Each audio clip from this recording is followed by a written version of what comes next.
The poem, children, that we are doing today is Aunt Jennifer's Tigers. Aunt Jennifer's Tigers.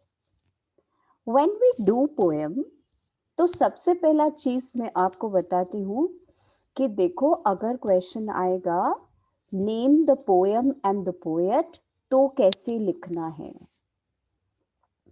ये 1 mark loose नहीं होने चाहिए, बहुत आसान है। इतने इजी क्या हो सकता है, name the poem and the poet. और अगर उसमें आपके मार्क्स कट रहे हैं तो कोई विजडम नहीं है ये।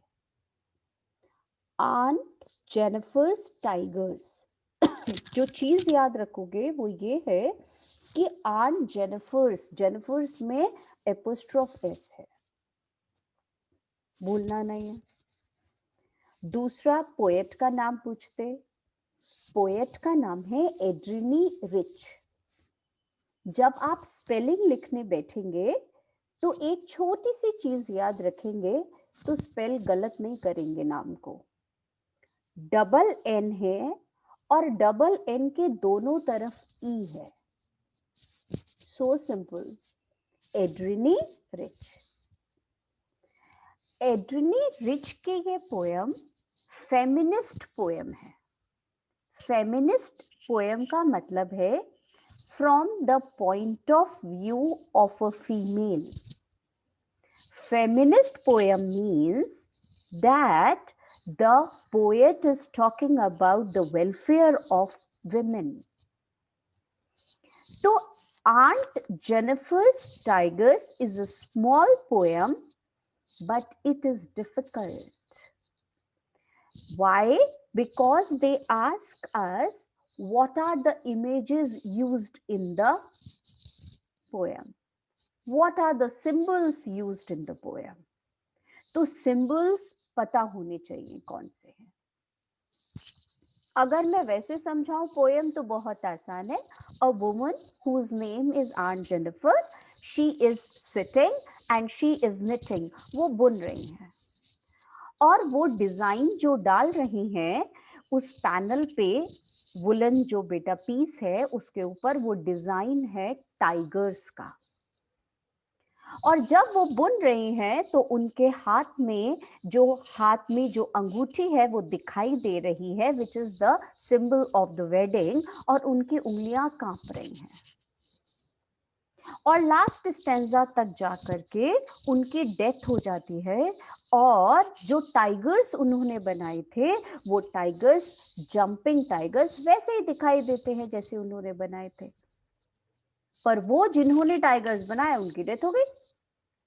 ये पोएम है। अब what is this poem like? what we are trying to understand or what the poet is trying to tell us? जैसा मैंने बोला, this is a feminist poem. तो बेटा फेमिनिस्ट पोएम का मतलब ये हो गया that this poem tells about the women in the patriarchal society, in the male dominated society. Male dominated society में जो वुमेन की प्लेस है उसके बारे में बता रही है पोएम। एड्रिनी रिच ने ये पोएम जो लिखी है, क्या ये ऑटोबायोग्राफिकल है? कौन है ये aunt Jennifer? Aunt Jennifer is a woman who is in pain because of her brutal husband. Aunt Jennifer is a representative woman of so many women who are living in the traditional conventional marriage and are continuously suffering. वो representative figure है Aunt Jennifer, जो बहुत सारे women को represent कर रही है जो constraints of marriage, responsibilities of marriage में डूबी हुई है, परेशान है, दुखी है। तो ये पोयम यूनिवर्सल है, ये पोयम ऑटोबायोग्राफिकल नहीं है। जैसा मैं बताया, ये पोयम में 3 स्टैंजास में से जो हर स्टेंजा की शुरुआत हुई aunt Jennifer. First stanza begins with, second stanza begins with Aunt Jennifer. The last stanza begins with Aunt, no Jennifer. Why? Because aunt means the general women in the society. तो last stanza में कहीं भी Jennifer नहीं लिखा, universal है poem. My aunt Jennifer नहीं लिखा, universal है पोयम. बेटा पर्सनल प्रोनाउन यूज नहीं किया है उसने, पोएट ने. तो आप देखेंगे जो 3 स्टेंजाज हैं उसमें हर स्टेंजा में एक एक नया, कहना चाहिए बेटा एक एक नया टॉपिक लिया है. तो जो फर्स्ट स्टैंजा है वो सिग्निफाई करता है आंट के ड्रीम्स, आंट की इनर लाइफ, अंदर की लाइफ.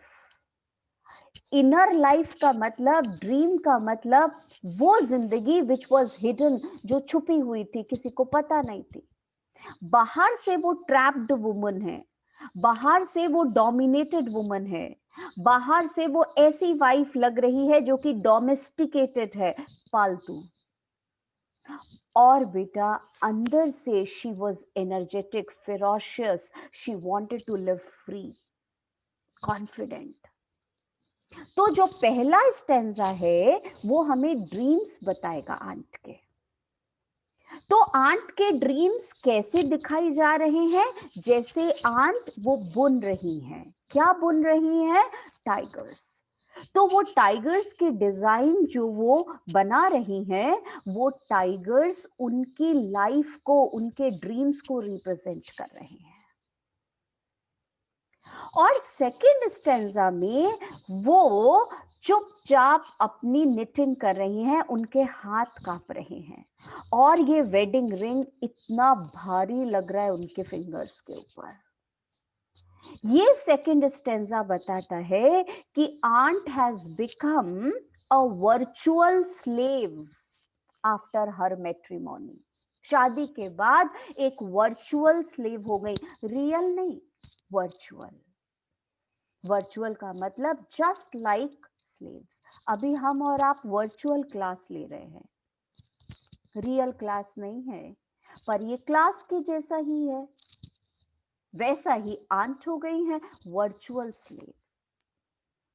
और बेटा थर्ड स्टेंजा में जब हम पढ़ेंगे तो उनकी डेथ हो गई और उनके हाथ ऐसे लाइफलेस पड़े हुए हैं और पोएट कहती है ये जो उनकी वेडिंग रिंग है वो ये बता रही है कि सारी जिंदगी आंट ने इन रिस्पॉन्सिबिलिटीज ऑफ मैरिड लाइफ में सराउंड होकर के बिता दी.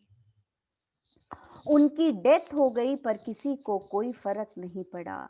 ये male dominated society in tigers के जैसे वैसे ही चलती रहेगी जैसे पहले चल रही थी, चाहे आंट के जैसी कितनी विमेन मेड आए. This is not going to change. तो जो थर्ड है बेटा स्टैंजा, वो बता रहा है ordeals of the aunt that she faced. Ordeals मतलब क्या होता है मैम?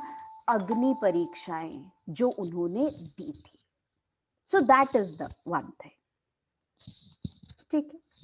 अब बेटा ये वाली जो पोएम है इसमें मैं सिंबल्स, कलर्स, सारी चीजें एक साथ आपको तब पोएम के साथ में बताते जाऊंगे और आप उसको याद करते जाना, लिखते जाना. वो ऐसा छोटा छोटा सा बातें आपसे पूछते हैं नोट्स में.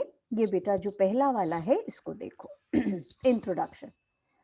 The poem narrates the story of a woman in pain who is married to a brutal husband.